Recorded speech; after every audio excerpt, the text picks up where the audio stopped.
important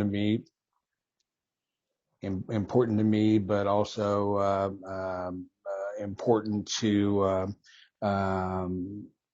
people here in Lawrence, because I was involved in an issue out on Queens Road, as some of you may have read in the press. So there's a bill that's going to be before the local government committee this week that stands for a number of the things that I talked about when I used to be a member of the Lawrence City Commission.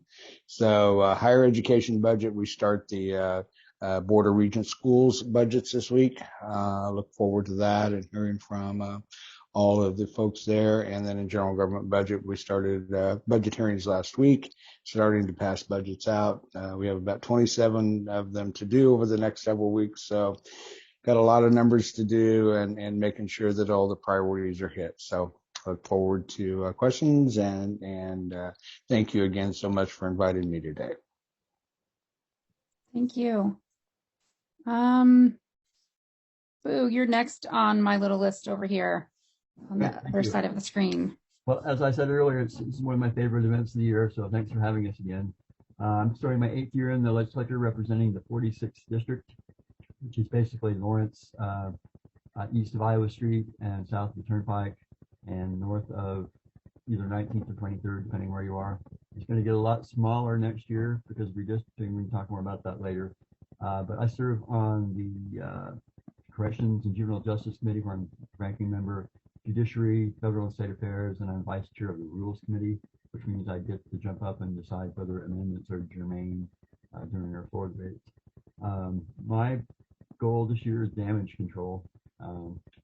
It's been, last year was a really frustrating year, and I think this year is going to shape up to be even more. We're a bigger partisan divide than I've seen in the past, and plus it's an election year. So I can't say that there are a lot of great progressive projects I'm working on, to be honest. I was hoping that we'd be able to make some progress on criminal justice reform this year or last year, but the Corrections Committee is more conservative than I've ever seen it. We suffered a big loss with our chairman, Russell Jennings, one of the few remaining moderates in the Kansas House, passed away since last term. And so it's a different committee than it was.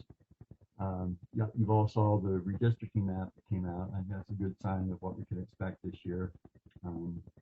They made one district that looked like an elephant. I thought they could have at least made it bipartisan on making another district look like a donkey, but that wasn't going to happen. So fortunately, the governor vetoed that, and I'm not sure it's going to withstand a veto in the House. I think a number of the conservative members don't like it. Some of the moderates don't. It's just a question of whether they're willing to stand up in opposition leadership. So working on a couple small projects for the district judges. But again, it's damage control is the order of the day for me. So I'll be happy. Look forward to answering questions. Thank you. Christina, would you like to chat for a couple minutes? Yeah. Okay. Can you hear me? Okay, cool. Hi, my name is Representative Christina Haswood. I represent House District 10, which is the southeast of Douglas County, Lawrence, down to Baldwin City, a little bit of Wellsville and South Eudora. I'm in my 2nd year as a legislator, so I'm one of the newer members. I'm still in my first term. I sit on the Fed and State Affairs Committee, Health and Human Services, Agriculture, and I'm on the On-Call Joint Committee of Tribal State Relations. Last year I was actually on Water Committee, so that's a new update that I now sit on the Federal and State Committee with Representative Heiberger. I think that committee is very lively, to say the least, and I'm learning a lot along the way. I'm learning that every small issue can be controversial, but it's also a great opportunity for me as a freshman to learn how to utilize our resources and how to get in there before it gets to the floor. In Health and Human Services, I think that's pretty much where a lot of my priority is, especially with these weird bills on the Senate side, with prescriptions of physicians and pharmaceutical in relations to COVID-19, attack on Medicaid and any possibility of Medicaid expansion. I feel like really utilizing my public health background is where my focus is this year. But also we made some strides on mental health, but also just trying to bring it back to making sure we get that resources here in the urban area. In agriculture, it's really exciting. The chairman mentioned in the first week that we'll be working on food insecurity. I think there's been a couple bills introduced there, and that's really exciting to see that there's been some open discussion and bipartisan support enough to talk about food insecurity in the agricultural setting. But also we had a really cool bill last week on box turtles. I think there was an article on it, so that was probably one of the highlights so far. But also another great opportunity just to really hear passionate and protect animals. Great, thank you so much. Marcy just hopped on here. Marcy, we're having the representatives give a 2 to 3 minute introduction and discussion of your priorities. Thank you so much. I was on the Zoom meeting for Friends of Oak Hill, and they were just starting to vote for their new board members. So I'm kind of sorry to miss that, and then was trying to connect on my regular email rather than my State House. But my priorities are to try to continue the opportunity. I guess so. I'll say, first of all, I'm serving as the ranking member on Senate Utilities, local government, and also the Joint Committee on State Building Construction. So working backwards, I hope that we can save the docking building. It is a fabulous mid-century modern building and the closest office space to the Capitol. The proposals that we had would renovate it to make it as energy efficient as any other facilities in Kansas. So I had hoped to be on local government to work on voting issues, but because the local government was too friendly to those concerns, they've all been sent to federal and state affairs. But I still believe there are some things that we can do. And the bills on renewable energy have been sent to both local government and utilities. I'm hoping we can hold the line and continue to have reasonable regulations that will allow for increased construction of renewables. We've also heard a lot about the Winter Storm Uri last February. So I'd like to see how we can address that in a couple of ways. One, by funding the extraordinary expenses to our schools beyond what we regularly would send them. And the other is to consider a bill that would not allow utilities to make contributions to charitable entities. So lots more to discuss. Thank you. Thanks, Marcy. And last but not least, Anne, would you mind introducing yourself and talking about what is important to you? Thank you. Good to be here today. It's always a good meeting, and you guys always have great questions. So I'll just open with a few things the State Board of Ed is working on, and then welcome your questions. I represent District 4 on the State Board of Ed, which is all of Shawnee County, Jefferson County, Osage County, the western half of Douglas County, most of Lawrence, and then some of Wabaunsee and Pottawatomie County. So it's about the equivalent of 4 Senate districts. good group of folks. Enjoyed doing it. I have 29 school districts, including a lot of Lawrence. So anyway, our big issue right now, number one, is trying to help schools recover from COVID. We're getting ready to start distributing the ESSER 3 funds. ESSER is the term for the federal money that's going to schools, and there'll be money going to public schools and private schools both. The main goal, they've had ESSER 1, 2, and 3, and the main focus of ESSER 3 is to be student learning, which really has been the focus of 1 and 2 as well. But 1 and 2 had more room in it to do some things that really popped out at us when COVID hit, like if your air system is not good, kids are going to get sick. So more money out of there went to maybe doing some facility upgrades, although some out of 3 is going there too. But everybody put a lot of money into hiring more teachers, doing after school, trying to help with learning loss recovery. And like I said, we'll start doling out the ESSER 3 funds this year, and they have about 3 years to use those monies. Doing some very exciting things with that, actually. Trying to figure out what the total impact was of kids of COVID. Of course, learning loss was huge. We had a drop off in our assessment scores last year. And in the districts where they were essentially out all year, like KCK, it's going to take years, for those kids to recover.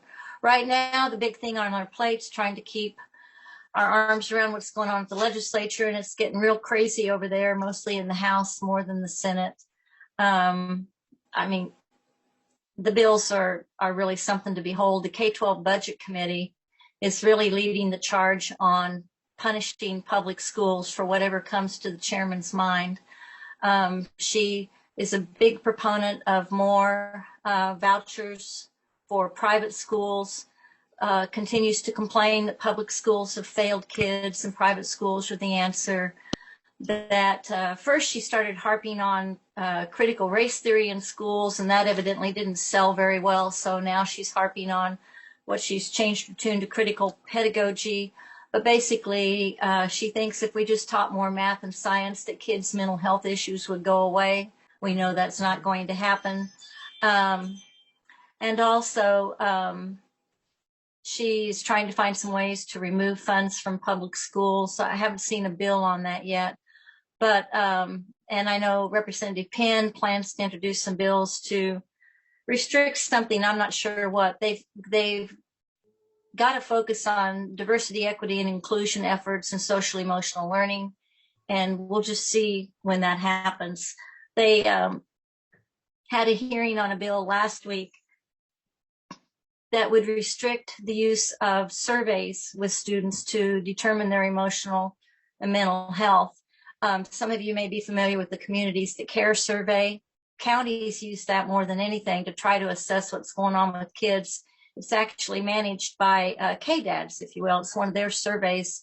But it's a really good survey to help us figure out what's going on with kids. What's the drug use? What are they thinking about? Gets into suicide and a lot of things that are really helpful in 6th to 12th grades. Well, they really want that survey to stop. But then in the bill, they also said counselors, you could not use a survey with a student that the parents hadn't seen at least 4 months before. Well, parents and the committee chair may not realize it, but there are a lot of times when a counselor has a suicidal kid right in front of them, and when they want to dig more into that, this bill would actually stop them from using surveys or tools to help them assess that student mental health.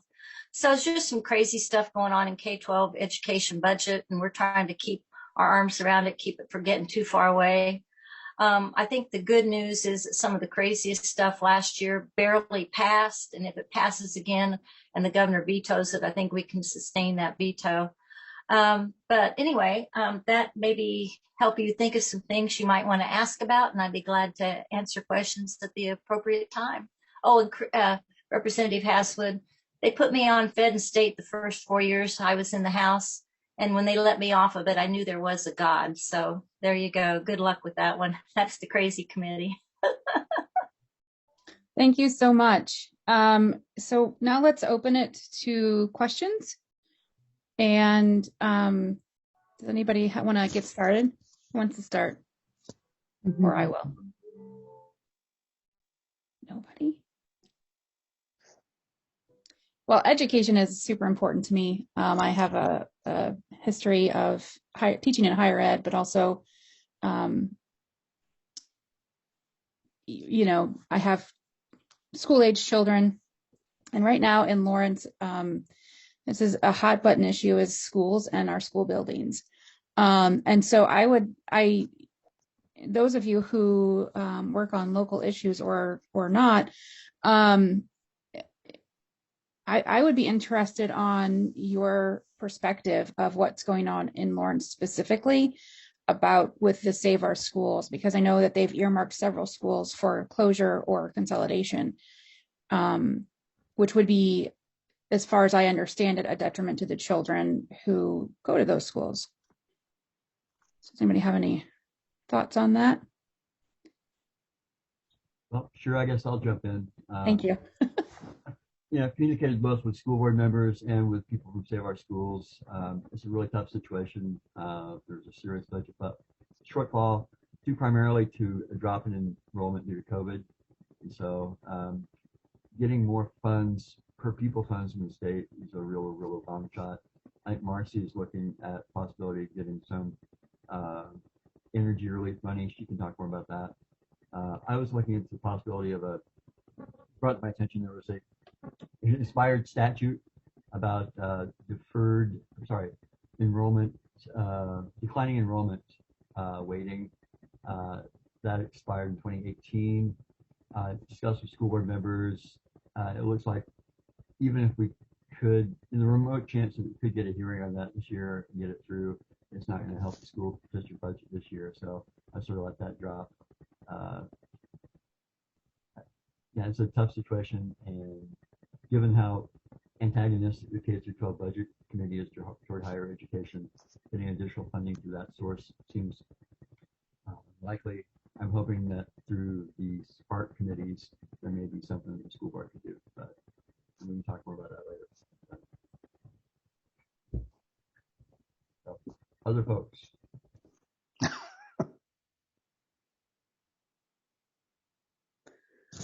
I'll go ahead. I've had the opportunity to talk to several of our school board members also, and as Representative Heiberger said, it is a tough situation, especially when it comes to additional funds right now. I think the big thing is that I'm speaking for myself. I'll do anything that I possibly can to be able to help, our board members in our local schools. I would hope that, we would only consider the actual closure of these schools as a pure last resort. But, I hope that we've looked at everything that we possibly can before we get to that point. Like I say, I stand ready to help in any way I can. Thank you. I would like to ask a question for any of the legislators. What do you think the possibility would be of getting a bill introduced to allow our school boards to run our schools and prevent individuals from intervening and reversing some of the policies the school board wants to use? I couldn't hear the last part of the question. Yeah. Tracy, did you hear it? Can you type your question into the chat? I also couldn't really hear it. The sound is breaking up. It was something about the school board, but I'm not quite sure what he said either. Okay. It'll take me a little while. Go ahead. No worries.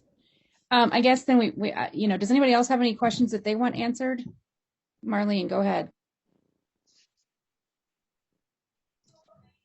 Yes, actually I wanted to ask Anne, because there are several, I've been following the education legislation too, and there's several bills that I'm wondering what she would anticipate the effect of.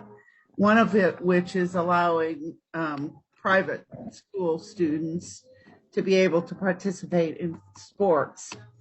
And the argument is that somehow that increases publicity and visibility. I guess I'm having a hard time figuring out why anyone would think that that would be helpful. Or, I mean, I guess I don't understand what the intent of that legislation is. I think if I sat in on that hearing last week, and I encourage all of you to sit in on hearings of any bills that you find interesting, because you can do it from the comfort of your own home. You don't have to travel to Topeka, and it's easy to watch what's going on. But I think that what the chairman said is, we should let the kids play. And that was kind of her mantra, that, it's always a good thing if kids get to play sports. And she thought, the parents pay taxes to the schools, and they should get to play. I thought, I think it was, one of the parent groups over in Johnson County put out a really good list of reasons why we should not let that happen. And one of the things is that Keisha has a lot of rules that student athletes have to follow in order to be able to play. They have to have a certain GPA. They have to be taking so many core classes. They can't sit home on Friday and rest up for the big game. They have to be in school. They have to be behaving. They have a long list of things that public school kids have to do. And homeschool kids, there's not even any accountability. You don't know what they're taking.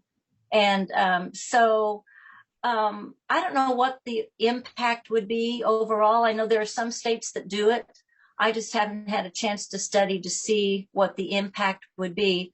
But I also know there are a lot of opportunities for private school kids to compete in sports. So I get the thing about their parents pay taxes too, but if they do, jump on in, the water's fine. Come on to school. We'd be glad to have you.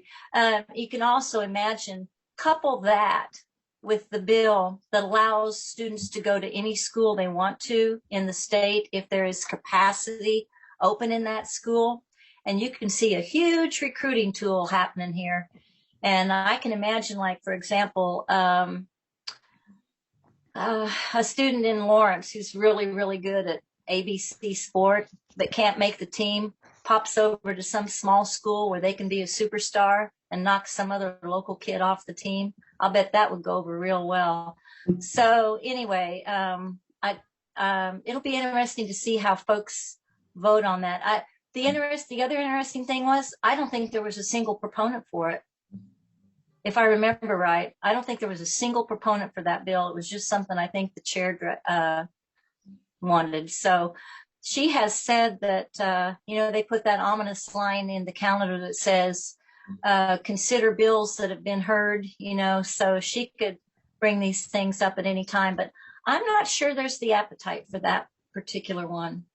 Well, I would hope not. I guess the other thing that concerns me when you mentioned that there were no proponents speaking, what I've been reading in the paper is that the chairs of these committees, whether it's voting rights, whether it's education, no matter what it is, really don't allow people to speak in opposition of any of the bills. It's just, is that true? I guess I would ask all of you guys, is that true? Yeah. Well, on the education bills in particular, the way they get around hearing the other side is to have an informational meeting where they can control who gets to speak, and they invite the people that they want to hear. And the other thing that the chair of K-12 budget did was she had a bill on the surveys that I mentioned, and she announced publicly that there would be just an informational hearing on a Tuesday. But the weekend before, I saw on Facebook the proponents of the bill of stopping these surveys rounding up people to testify on Tuesday. And sure enough, early on Monday morning, she announced there would be a hearing when it was too late for opponents to get anything in. So a lot of game playing going on. I don't know what the rest of you, what has your experience been in your other committees? I haven't seen any restriction on opposition testimony in my committees, so not yet anyway. I think in Health and Human Services, there's a lot of roundtables and that type of tactic. There's also been a recent bill, the Medicaid bill, that jeopardizes a lot of that. There was no proponents, so I've seen that happen where, it seemed like there was no proponents besides the chairperson. um, but I would suggest that if you feel like, you still can submit testimony if you feel like you're running through walls of some sort. Like I'm more than happy to, run that over to the committee assistant. But also another good way is to CC us on that, especially in the delegation, so we know that you submitted testimony. I know sometimes I ask someone for their opinion. They're like, "Oh, I submitted testimony." I'm like, "Oh, can you send me your testimony just so I know that you're from our community, so we can help advocate on your behalf on that side as well." That's a good idea. Thank you. Mm-hmm. I would have to say on my committees also, we haven't had a real problem. In fact, local government, Chairman Thompson is really good about making sure that both sides are heard, gives ample opportunity for everybody to be able to speak for and against bills. Higher ed budget is the only one that I'll question maybe a little bit, but we haven't really gotten into it. But this week we will, so we'll find out how really open that one's all going to be. So. Charlie's, does anybody else have anything to add? I don't want to. No. Okay. Charlie's question is in the chat and it's for Anne. He says, do you think there's a possibility of a bill being introduced that would allow school boards to run our schools and prevent any individual to intervene and overrule school board policy? Well, you'd have to ask the legislators on that. I'm not sure what you mean by I'm not sure what the problem is. Would you read that question again? Maybe I could read that. Yeah. Do you think there is a possibility of a bill being introduced that would allow school boards to run our schools and prevent any individual to intervene and overrule school board policy? Well, I'm not sure an individual can intervene to overrule school board policy right now. I mean, the school board members are duly elected members. You can have some noisy parents who influence what they do, but when that body votes, they vote. And they do have local control. So I'm not, if there's a specific instance of something that's happened, I guess we could address that.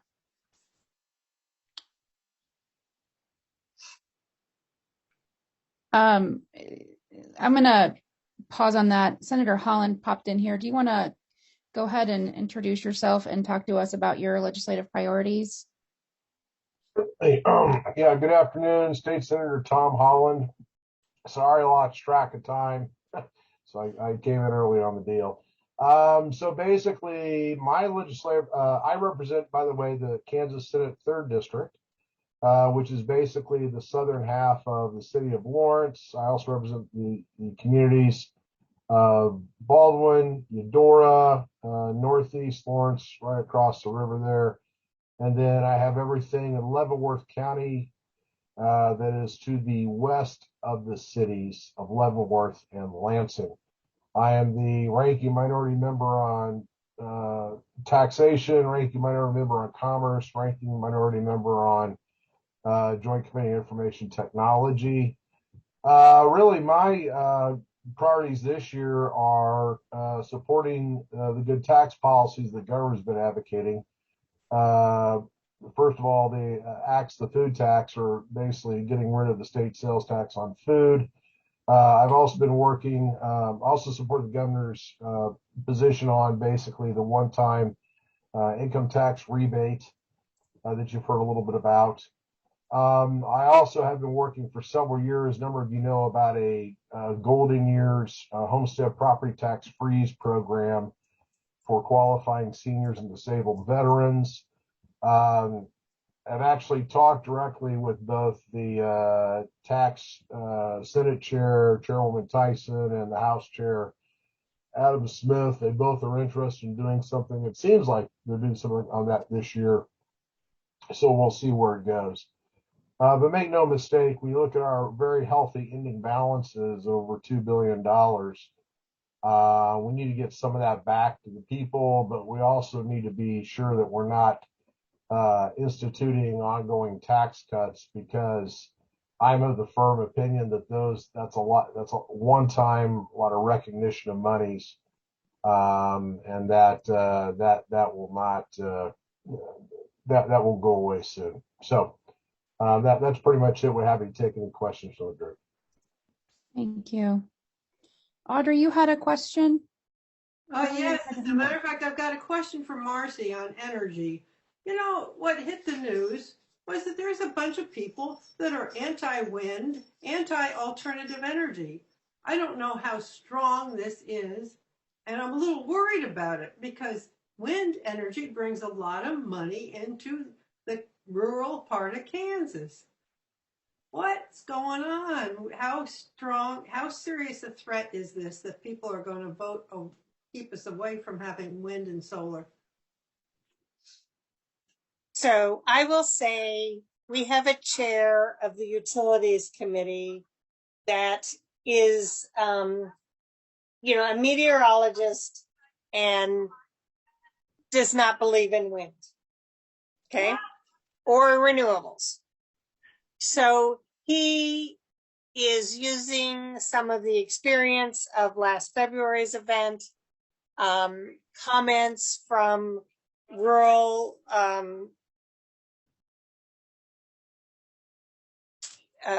residents to say this is not what we want to see. Problem with wind in some ways is the turbines were tall when we first started constructing them, 300 feet. Now they're 500 to 600 feet. There are some questions about how close you would like to live to that wind turbine. I know that there's some residents in Douglas County, when we're talking about installing solar, that are saying, why can't we do this in Western Kansas? Why do we have to do it in Douglas County and Johnson County? So we want to have that generation. There are some negative impacts on neighbors. How do we resolve that so that we can move forward? And my concern is that the bills that have been proposed are not written well, and they're just trying to create new ways to have contracts. That's not helpful. We have to say, what are the serious concerns? How do we address them? Also, we want to be sure that we're providing the energy that we need to use in Kansas and make that affordable. That is going to be investment in wind and solar. But we also have to respect the environment for people who just want to say, let's use Kansas to create that energy and ship it out of state. So there are some legitimate questions, and I would hope that our utilities committee could focus on those rather than just unreasonable proposals. Well, it's easy to be anti something, and obviously this is a bill, or they're considering anti wind and solar. What are they for? Are they for coal or oil or gas or geothermal? I mean, you got to have energy coming from someplace. Our chair is for nuclear, coal, and natural gas. Nuclear. Interestingly enough, the reports that we heard about the winter storm Uri saw that there were some reductions in coal because the coal froze.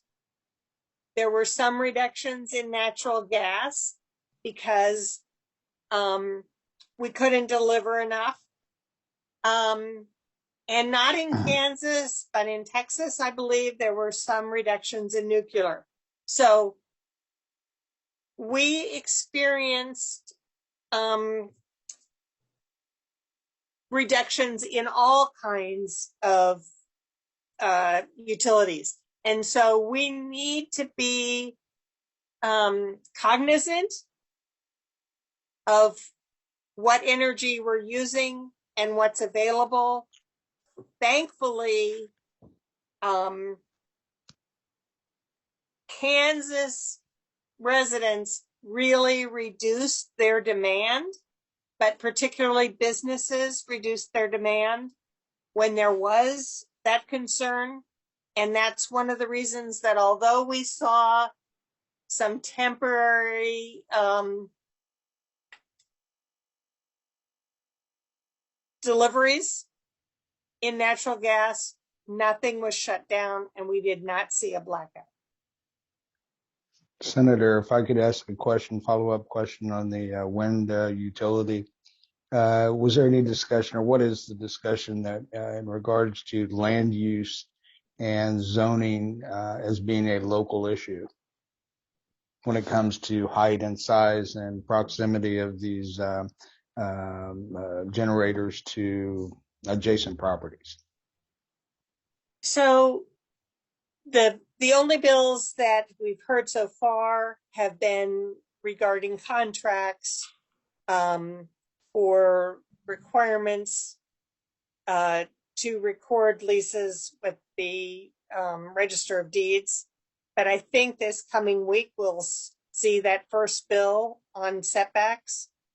I want to make sure that we don't ask for different standards on wind energy or solar energy than we do for confined feeding operations. Right. So certainly there were some big concerns when we talked about, establishing chicken farming. There are concerns about smells with confined feeding operations. I think we have to be consistent.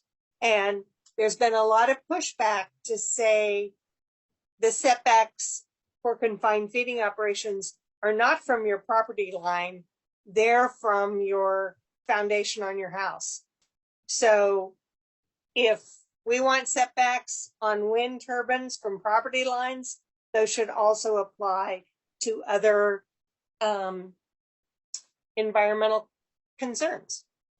Well, I appreciate, you being there and talking about these things remaining uniform, because I think that that's the only way that's going to make it really probably happen. So anyway. I want to jump in on this real quick. Did you all see the editorial? I think it was in this morning's paper about that very issue. It was either this morning or yesterday's morning. Basically talking about how certain people, what they're calling them, big government conservatives. And this Senator Thompson and Senator Francisco, I'm not in utilities, but I have a little bit of experience with this on a number of issues. Obviously, it was Tyson Foods that came in and put up that chicken processing, or tried to, in the middle of the night. And then I also have I have this large solar panel development going on in the easternmost part of Douglas County in a rural area.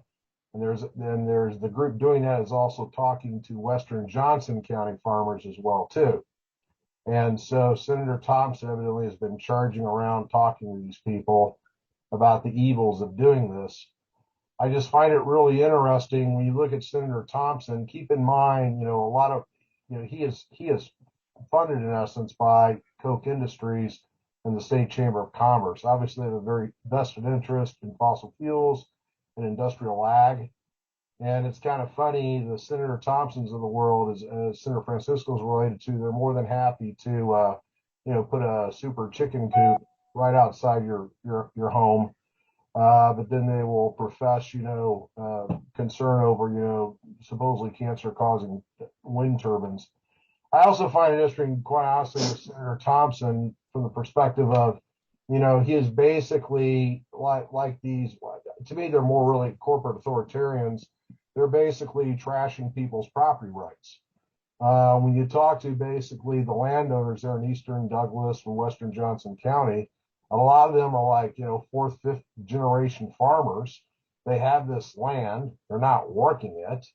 They want to do something else with it. And so there's been this group going and buying up these, these leases and whatnot. Quite honestly, if there's not, I guess, a negative environmental ecological impact, at what point are we going to allow basically the special interests in FIGA start overriding, people's personal property rights? Senator Thompson's the same guy overriding your property rights, he's overriding your bodily autonomy rights. If you're a female, when it comes to, basically health choices, these people aren't consistent at all. So I'm really, we'll see where this goes, and I'm sure Senator Francisco will be on top of it. But the people who are trying to push this stuff, there's a lot of hypocrisy there, and I think that's going to get pointed out at the appropriate time.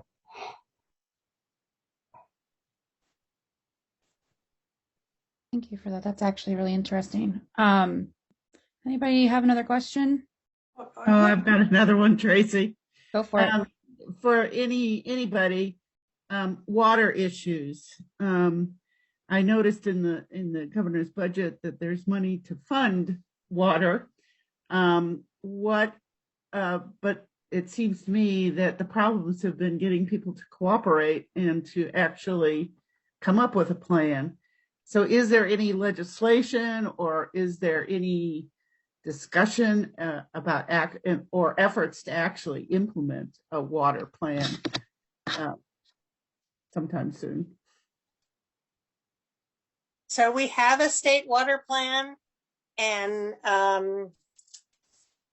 both the water office, there's a water congress, lots of people interested in this, and they've set out their proposals for funding. So the really good news this year is the governor has finally said, we have enough money in our budget to address those things that the water plan has been asking for. So some of that is riparian barriers, continued investments in trying to reduce fertilizer and silt from going into our rivers. But I'd be happy to share with you that state of water plan. The problem we have is we've appropriated more water rights than can be delivered. So as we transfer some irrigation rights to municipal rights, like there's a request currently going on from Hayes and Russell, there's a reduction in the amount of water that can be pumped to make sure that that's sustainable. Unfortunately, these are considered property rights at this point. So that's always a question, but there is a lot of reason for farmers and ranchers to try to work through their groundwater groups to address this, because they're recognizing if they don't conserve, there won't be water there for the future. I'd like to add that there is actually a House Water Committee. I was on it last year, and I know they're working a lot on the budget and other things as well. I don't know exactly what they're working on at the moment, but I know there's a big emphasis on Western Kansas, and the aquifer, the Ogwalla Aquifer, is definitely a huge priority, and making sure that we, I guess, help farmers feel comfortable to switching more sustainable practices in water. That's still a struggle. I'd like to give my 2 cents on that, because I'm not on any of the water committees, but it was always fascinating me about this is that, when you consider where our population live at in the state, Northeast Kansas, South Central, okay? and everybody's getting wrapped around the axles with farmers and ranchers in western Kansas. My feeling is that, you know, I always ask the people who come to my office when we support the water plant funding, it's like, well, you know, the people who are putting silt in our reservoirs, the people who are, you know, polluting our streams or lakes, the people who are, you know, basically consuming more than their fair share and they're causing problems, you know, how are they paying into this? You know, where's their pain? And, you know, nobody really seems to be able to tell me how this is all coming together. And I think at some point, when we talk about a state water plan, I think it's imperative that Northeast Kansans worry about the water for Northeast Kansans. And, you know, other people outside of that area, you know, my concern for their use is secondary at this point. I want to be sure that we have water for families and businesses here to conduct our life and not be held hostages to bad practice in other parts of the state. So that's my 2 cents. Thank you. Okay, so a lot of the water plan does represent or look to the reservoirs. I want to thank the League of Women Voters for their 1980 study on those areas. And it's now been expanded because we recognize that Wichita is not the oligolic aquifer, it's the Equus beds. But we have some serious concerns in my district on the Delaware River. I know that we have to also pay attention not only to silting in Perry Lake, but silting in Clinton. So there are issues here in Northeast Kansas that need to be addressed. I really appreciate the work that Representative Haswood did on the Water Committee. I know that right now the House is taking the lead. Representative Highland was kind of appointed to this Water Committee. I'm waiting to see what they come up with, and I'm hoping that bill comes out soon, because this is something we need to discuss, and we need to see how seriously they are taking this issue across Kansas. And some of it needs to be out west, but obviously throughout the state, and there's different issues in every one of our watersheds. Thank you. So the chat is very active right now with, and this is where I was going to go next. So it works out well. We need to talk about redistricting. Food for the elephant. Yeah. I was going to say the elephant in the room is redistricting is actually what I was going to say, but so let's talk about redistricting. Jean had a question. When will the ACLU Kansas file a lawsuit and take it to the Kansas Supreme Court? Well, it's premature. First, the legislature will need to try to override the governor's veto. I'm not absolutely sure there are votes there in the House. The conservative members of the House don't really like it, and some of the moderates don't either. So if they're willing, just a few of it, there are a lot of people missing on the day that we passed the map. There are only 79 votes in favor, and so some people are missing. So only if the veto is sustained would it have to go to court.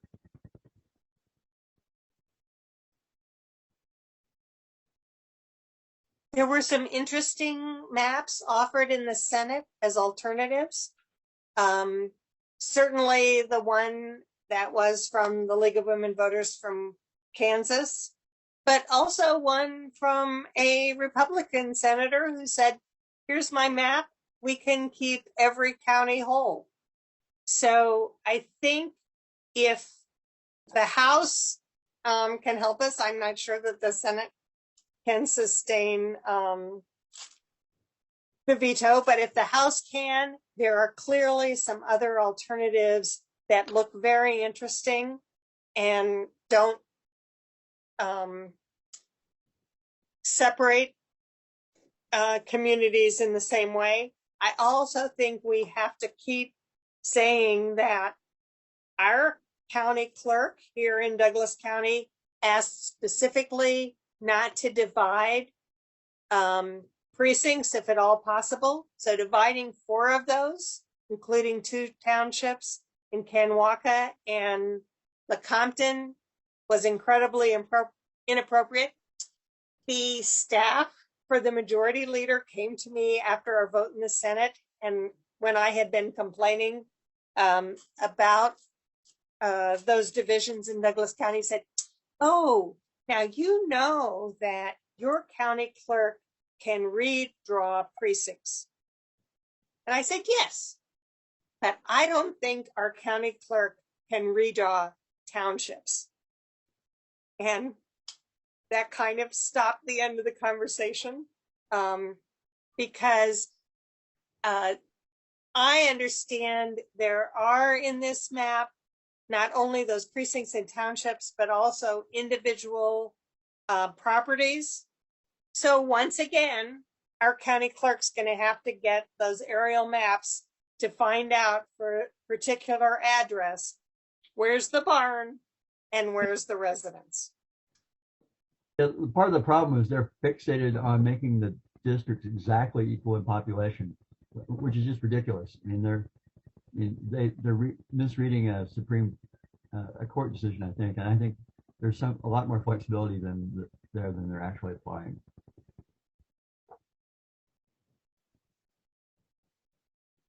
As far as my thoughts on redistricting, and I was not there when all the fun and games happened in the Senate. I was actually on a business convention that week that this was discussed. When you look at the makeup of the Senate leadership, the assistant majority leader, the majority leader, the Senate president, they're all from South Central Kansas. It's the home of Koch Industries. It's where a lot of our industrial ags have regional headquarters at. Okay, make no mistake, at least I believe our Senate is really controlled by industrial ag and fossil fuel interests. That map reflects the way those interests want to keep this state confined. We all know that by 2030, you're going to have 53% of the state's population in Northeast Kansas. It is asinine to split off Wyandotte County from Johnson. You have too much economic muscle there in Northeast. And to further add insult to injury, when they decide to get really cute and take Douglas County and split that in half, and really, we either tied to the big first, if you're in Lawrence, or you're tied to the second. Once again, those are both primarily industrial ag interests. For Douglas County to truly thrive and grow jobs and provide opportunities, we need congressional representatives that are tuned into developing Metro KC area. That's what KU is all about, with the hospital, all the tech things that it does. It's important that we be economically congressionally tied to Northeast Kansas. And so I think what you're going to see happen here is that if we don't get this fixed in the legislature, I really hope the House Republicans can come to bat, because you're going to see, I believe, as a result of this, you're going to see basically regional economic warfare, because you always have a part of the state coming to the legislature saying, I want this or I want that. And after a while, it's going to be, why? Once again, we have got to break up the power lock that Koch Industries has on this legislature. You look at their map, they left South Central one big nice piece. They want all their people together. That's where their interests are at. But to basically cleave Northeast Kansas in half the way they did, it's preposterous, and it's all power play. So I hope House Republicans, along with the Democrats, push back on that. Thank you. So how do we, go ahead, sorry. I wanted to add my concerns with the tribes. The first, on the Senate side, they completely split Kickapoo Reservation in half. And I don't know if that was, I don't think anything was a mistake. Everything's intentional when you're dealing with these maps. But it was just absolutely ridiculous just to see a community cultural of interest. All 4 tribes are on the same highway. And to have Prairie Band Potawatomi Nation now by itself in CD1. All the tribes, I think they're in CD2. It also brought into question, now Haskell and Nations University is going to be in CD1. There's a lot of questions, and I know communication with the tribes, they didn't have any strong opinions, but you can't argue that it's a cultural community of interest. And it just reminded me how like the native vote in Arizona and the our presence around the country of getting us mobilized, maybe that's being taken into account. So I felt, I kind of took that one personally, but it's just not right. Is the ACLU aware of this? I haven't heard from them, but I'm pretty sure that they took it into interest. I'm getting a lot of emails too that says do not support or sustain the governor's veto, and it has the tribes in it as well. So I'm not too sure who's behind those types of emails, but I feel like everyone pretty much is on the same page with that. They should be informed if you're unsure.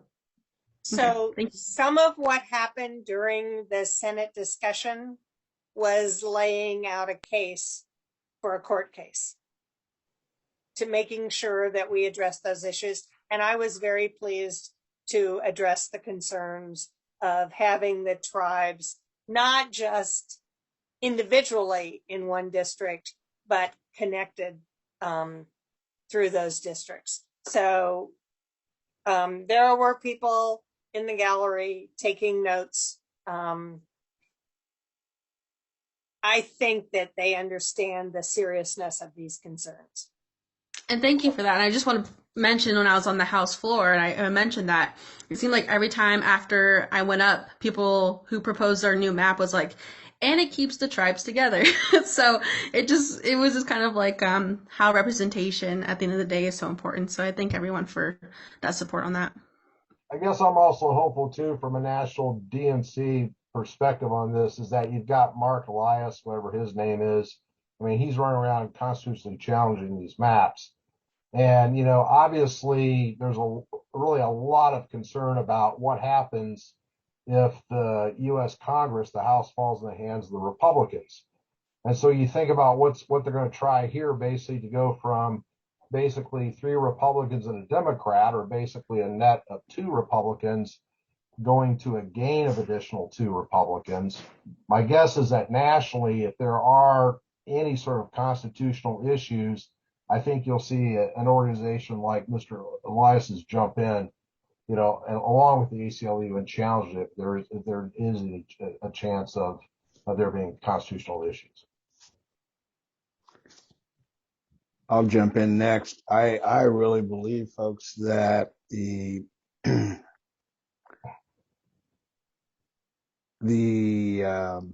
removal of Lawrence from the 2nd district and placing it in the 1st had nothing to do with population and numbers and any of that stuff that we continued to hear over and over and over again.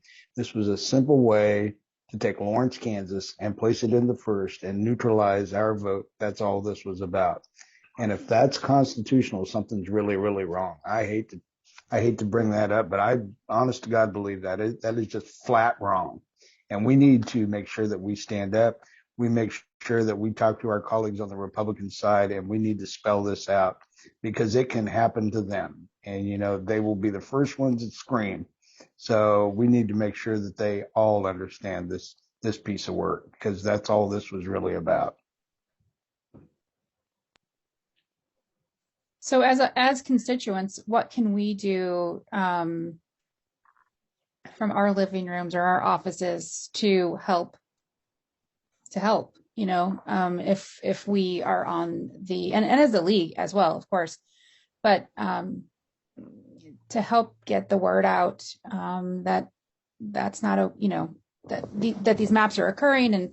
And do we call representatives that that are not actually representing us, because clearly the folks who put that map forward were not representing those of us in Lawrence or Douglas County for that matter. So what can we do? I would suggest that we work through our local chambers of commerce, particularly local Republican businessmen and women, because they are the ones that would be in standing to file a lawsuit challenging this, if anybody.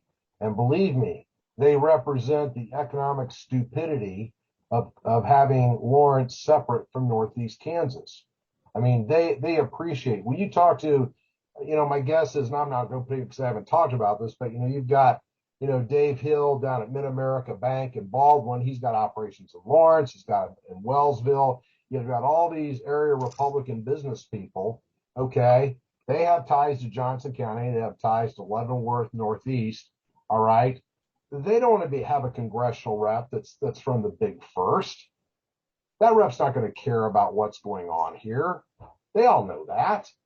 So I think it's imperative that we find a business person or group like that to bring legal suit, because that's what it takes to get people, the legislatures, attention, is to threaten them from a business perspective.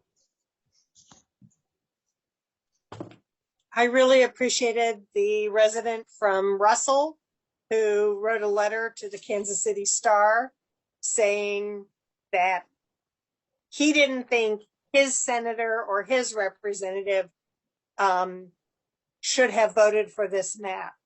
So the other thing is, if you know anyone in a district that's represented by a Republican or representative or senator, ask them to vote against this map, because it is not a map that follows what we said we wanted, which was contiguous areas, keeping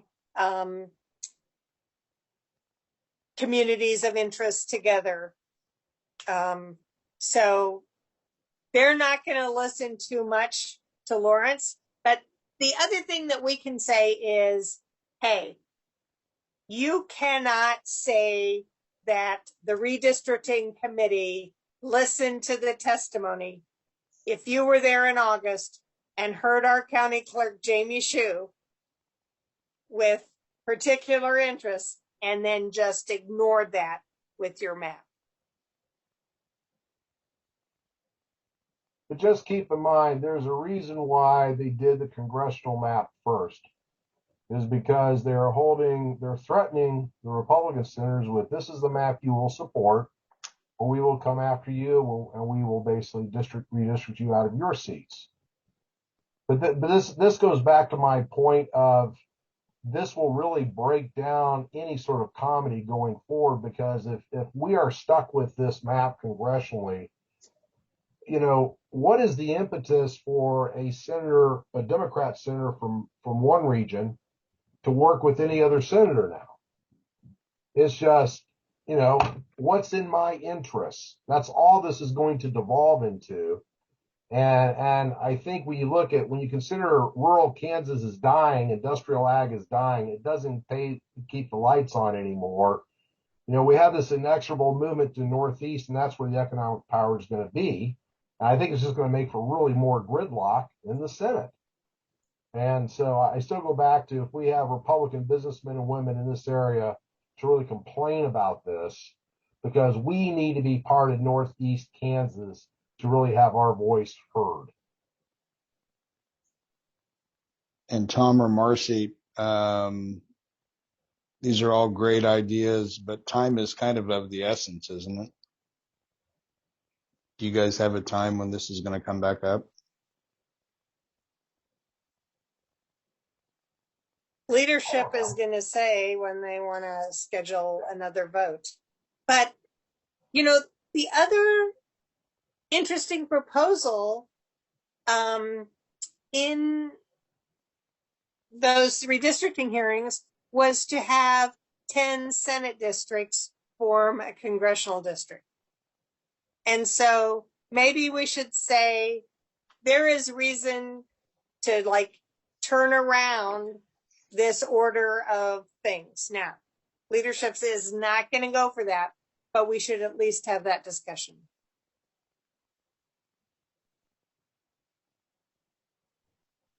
Okay. I really think the long game here is that at some point, Northeast Republican senators and House reps need to wake up and realize that if they band together with Northeast Democrats, state senators and House reps, that they will drive the train. And the question is how long is it going to take for that to happen? Because that's where this is eventually going to go. It's just a matter of do we get there sooner or later. Okay. Great. Thank you for that. I really appreciate that perspective. Did anybody else, do we have any more questions that we want to? There's a question in the chat about education and particularly how U.S. history is taught. And the good news is I don't think they've brought those bills to a hearing yet. Let's continue to remind them that it should be our State Board of Education and our school boards that oversee curriculum, not the legislature. Or parents. Parents should go to the school board and should vote for State Board of Education members. Correct, but they don't decide the curriculum, I suppose. But yes, I agree with you. Well, the state board sets the standards that have to be met. We set the target. The local school boards determine what curriculum they want to get to teach those standards. So they figure out what set of bows and arrows they're going to use, what, and how they're going to get to the target. We give them the target and then we measure whether or not they got there. And that's our job by the Constitution. It's not the job of the legislature to set the graduation requirements or the curriculum. That's why I said the K-12 budget chair has kind of, changed her tune a little bit. She stopped talking about critical race theory and now has moved on to critical pedagogy, she calls it, which is kind of an umbrella thing for anything she doesn't like that she can use to drive a wedge and create an atmosphere where there'll be more of an appetite for money for private schools. But I'm just, that barely passed last year. And I'm not sure to pass this year. I mean, I don't think they can override governor's veto should that land on her desk, but we'll see. Like I said, Representative Penn was the one saying he was going to file these bills and he hasn't done it yet. So we'll see.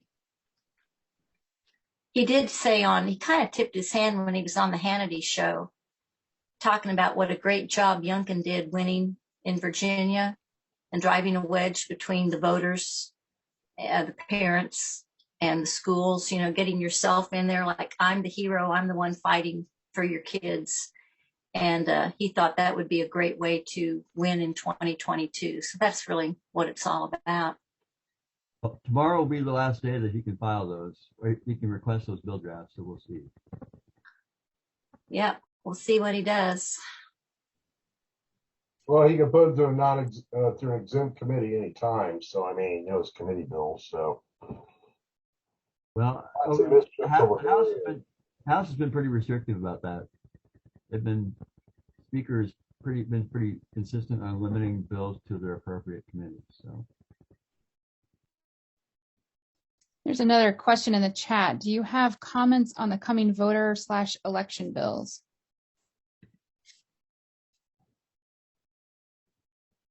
I hope they don't pass. Well, it's kind of funny because Senator, I'm sorry. Senator Francisco helped me out here, the fellow out of Southeast Kansas. He was just quoted in the paper today talking about, I think he has some bills he's talking about introducing to limit access to voter mail or something like that. This is Hildebrand, right? Hildebrand. Yeah, so he was in the paper for that. What I'm waiting for is when one of these people pop up on our Senate floor and say why we need to further restrict voting access, I'm going to ask that individual, do you think President Biden legitimately won the 2020 presidential election? And I think that's basically going to kill the debate right there. because this is nothing else than sucking up to the former guy and perpetuating the myth that there's fraud. And I think with what you're seeing at the January 6th committee, I think some of the steam off this stuff is really going to start to fall off. So we'll see where this goes. But that's really all this is about, is sucking up to the former guy.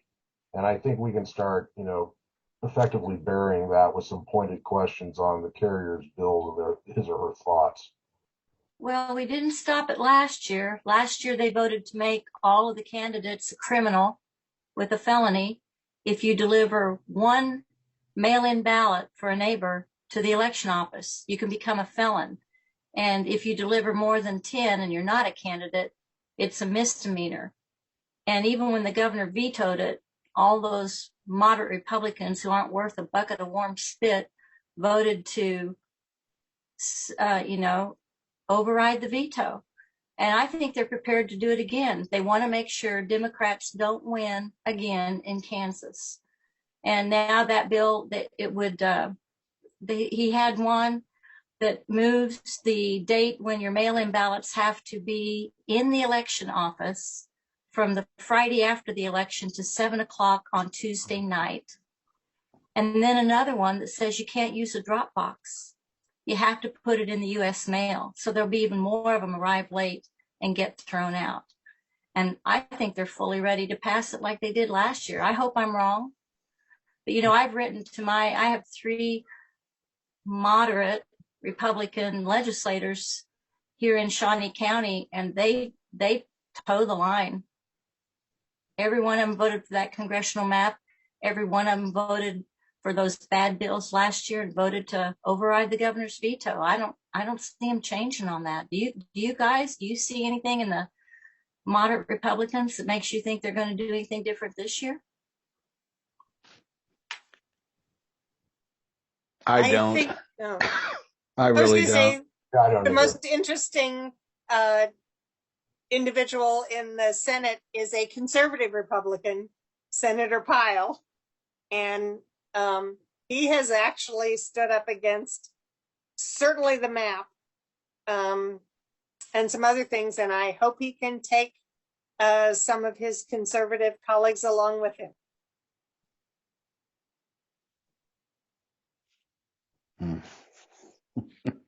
I feel like any bad election bills are just to strengthen people to vote for the abortion amendment. That's where I think all this effort's going towards. That's interesting. Speaking of that bill,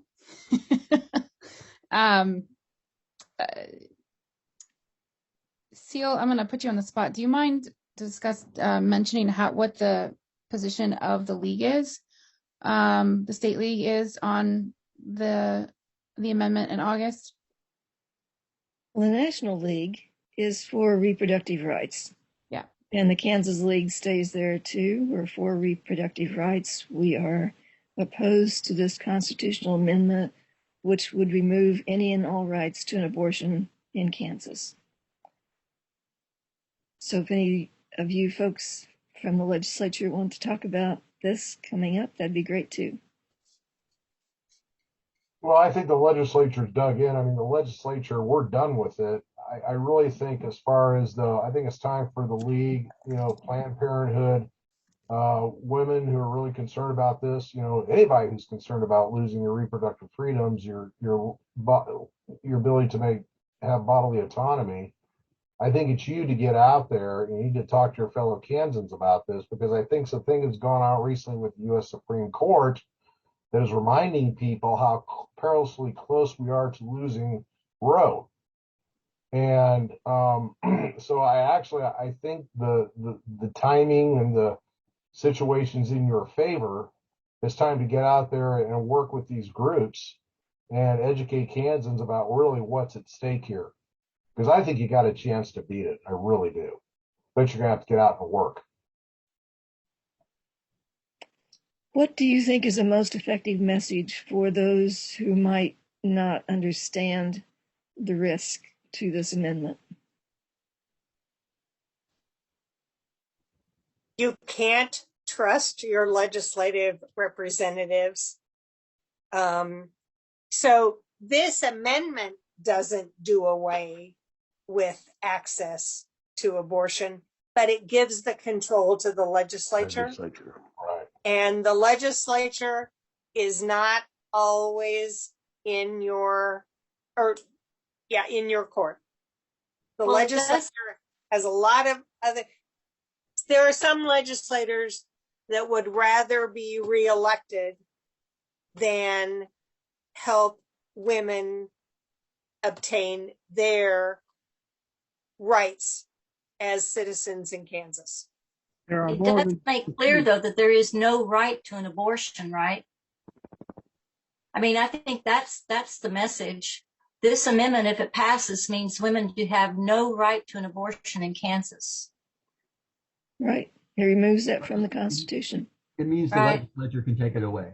It means the legislature can take it away. And the legislature is not taking any action on abortion now because they want you to think, it's not a problem. Right. But absolutely it is. Absolutely.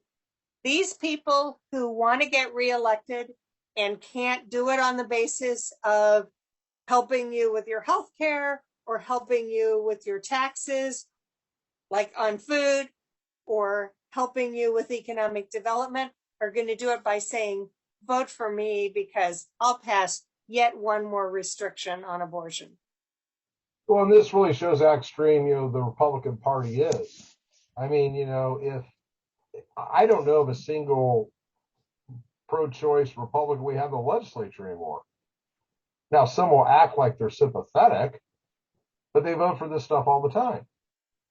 I mean, is anybody else out there aware of one? I mean, we had a couple, maybe, I think, rural House members, a couple guys, but I think they actually retired last cycle. I'm not aware of anybody in the Republican Party who would stand and say, I'm pro-choice. I remember I don't know of that any.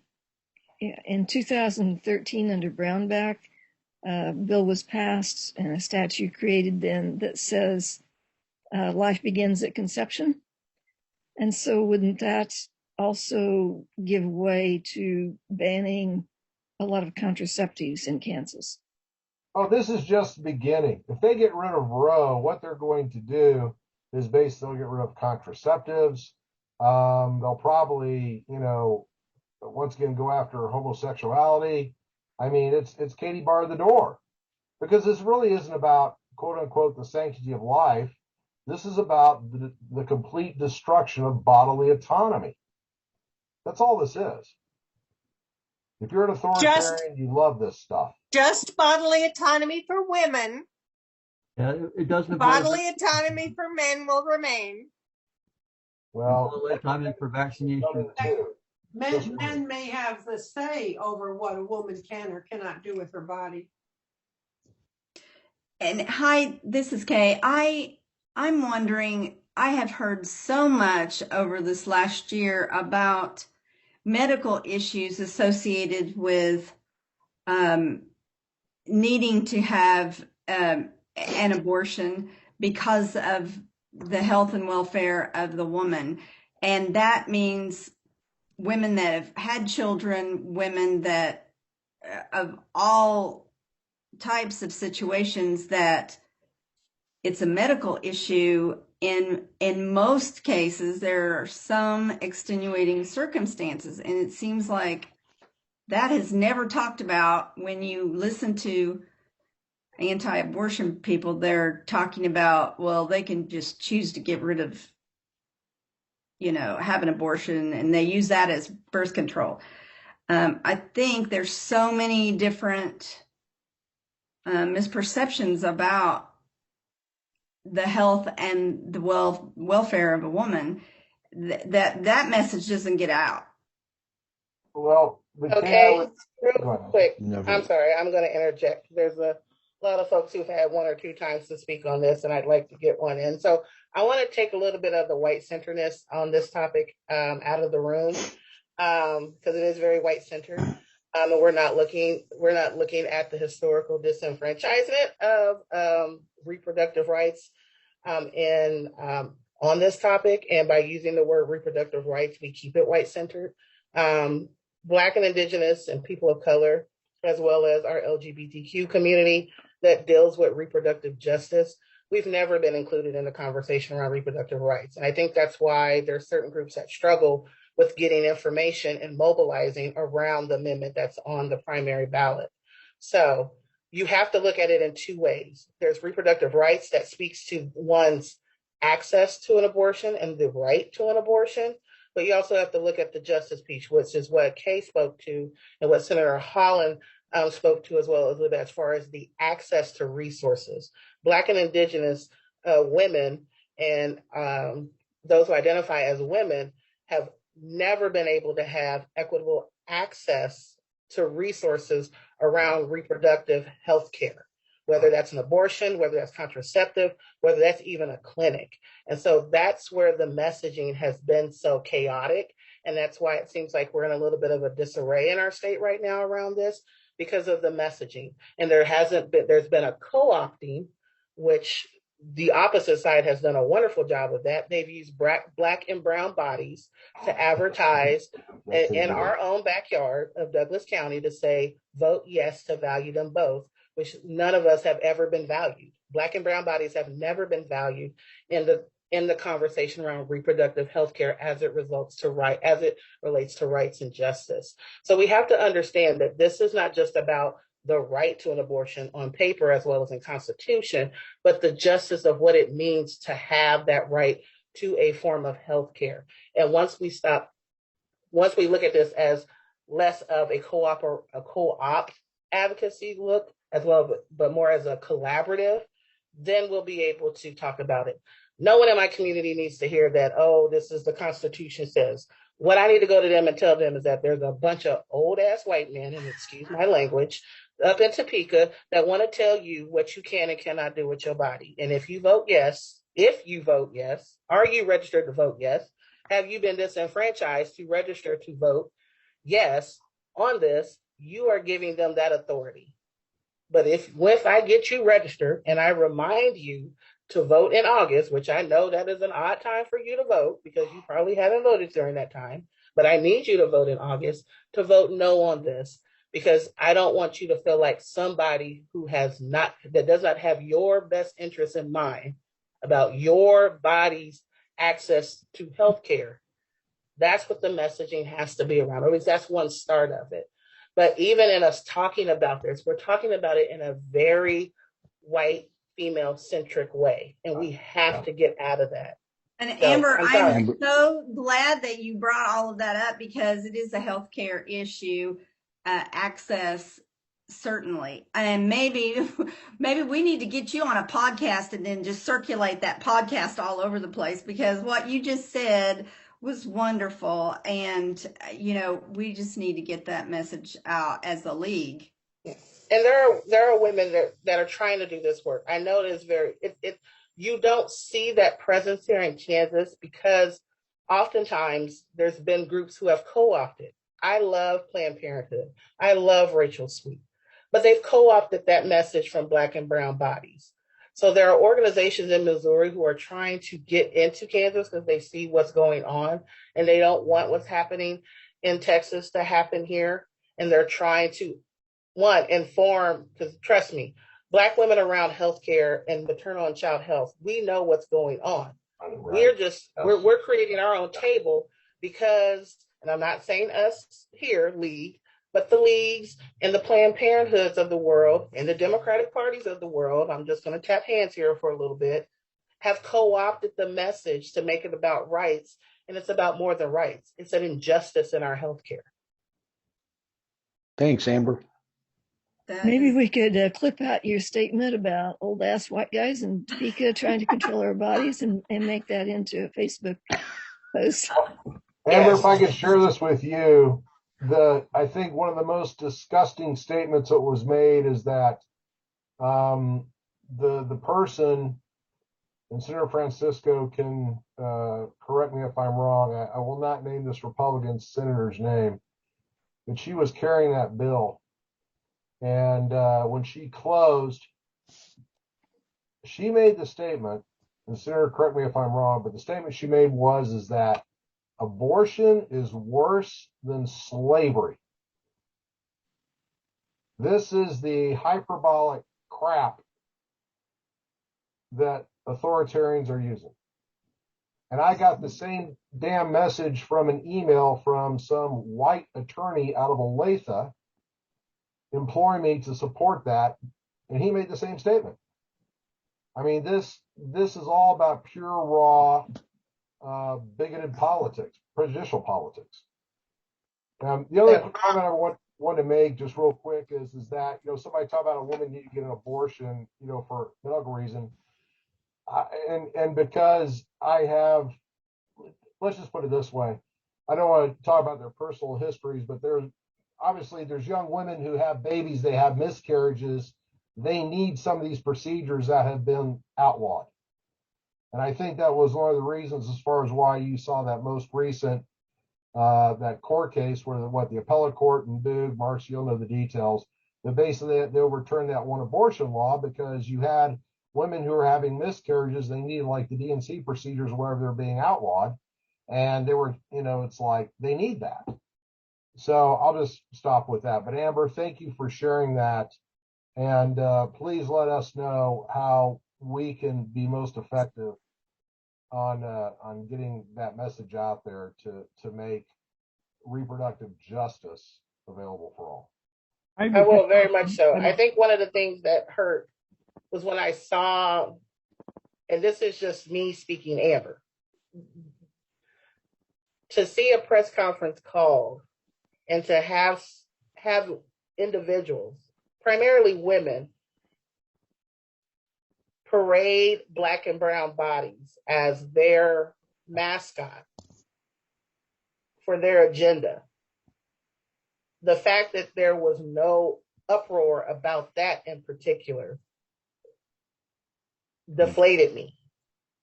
And then to see it in billboards as I drive home to see my family, as I drive in my own community, and just the pure hypocrisy around it. Vote yes to value them both. That's the part that hurts. And so, I'm not, like I said, I'm not here to tap hands, but yeah, we have work to do because the messaging is not right for the population, for the populations that need to know about this.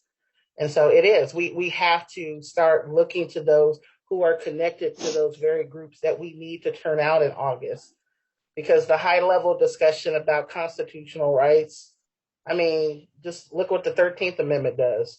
Don't talk to my people about constitutional rights here.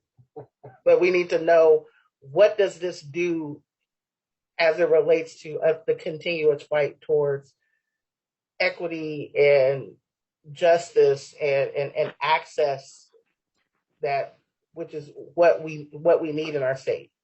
So I can tell you what it's going to do from a man's point of view. You start taking away the right of a woman, and it's just going to make it easier the next time to take away rights from anybody. It's not just a woman's problem. This is a man's problem too.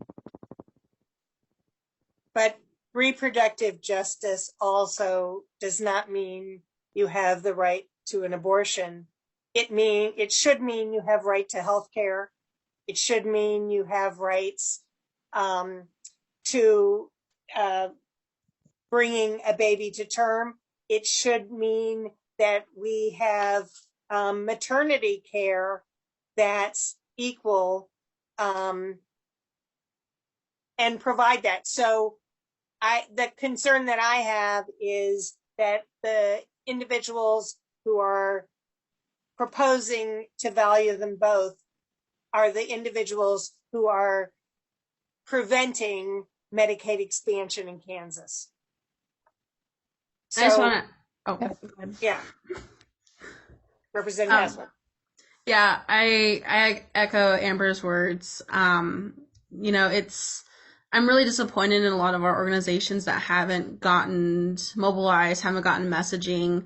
I feel like everyone is just kind of looking at each other and saying, what are you going to do? What are you going to do? I think such as League of Women Voters, you can have a nonpartisan messaging, and make this more of a people's issue than a partisan messaging that you have the opportunity to.